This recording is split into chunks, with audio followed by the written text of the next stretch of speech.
The Mahabharata tells us that addiction to hunting, dice playing, women, and wine, are the four things that lead to a man's downfall. These four activities translate into the pillars of sinful life: meat-eating, gambling, illicit sex, and intoxication. We usually associate the idea of sins and sinful life with holier-than-thou preachers, pointing their fingers at people, telling them they are going to hell or whatnot. In truth, sinful life does not have such a direct correlation.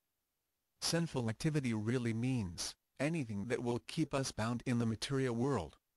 According to Vedic philosophy, we are all spirit souls, who are part and parcel of God.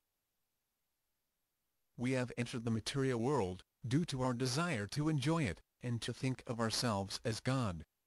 Our souls are constantly transmigrating between different bodies, in different lives, due to our desires, and the work we perform in this life, or our karma. Lord Krishna, or God, states that our next life is determined by our consciousness at the time of death, in our current life. In whatever condition one quits his present body, in his next life, he will attain to that state of being, without fail. Lord Krishna, Bhagavad Gita. Committing sins really means performing activities that will cause us to be attached to the material world, and to cause us to return as human beings or other species, in our next life. Lord Krishna also states that one who thinks of him at the time of death is guaranteed to permanently return back to Godhead, or back to Krishna's spiritual abode. On a material level, meat-eating is bad for our karma, since it involves the killing of innocent animals, simply to satisfy the tongue. God is very fair, so if we kill unnecessarily, we are bound to suffer for it eventually.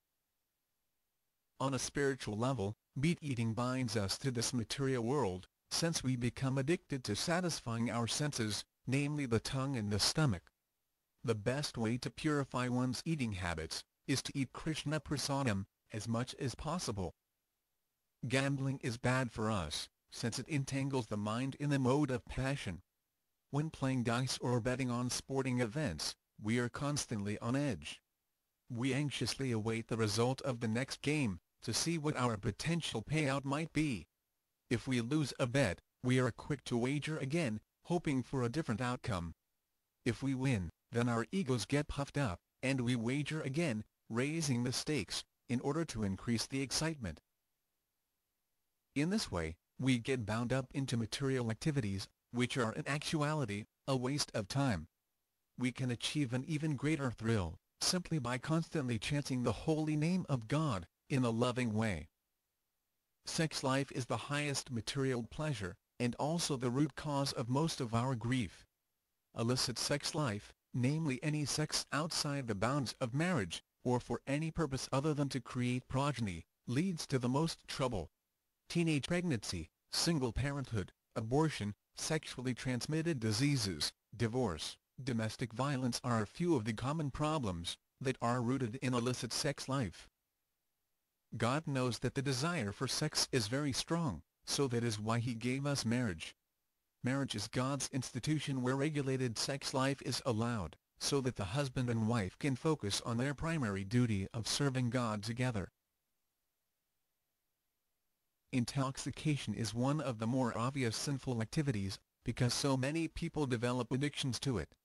Whether it be alcohol, cigarettes, marijuana, or caffeine, addiction to intoxication is very common.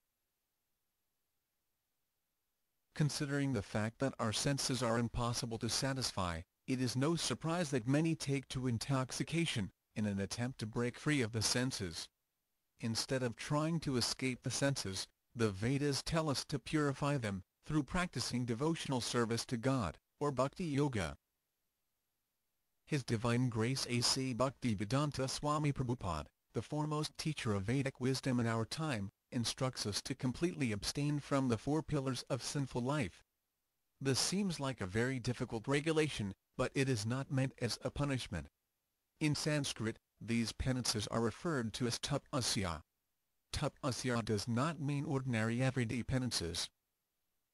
It means austerities performed with the intent of improving spiritual life.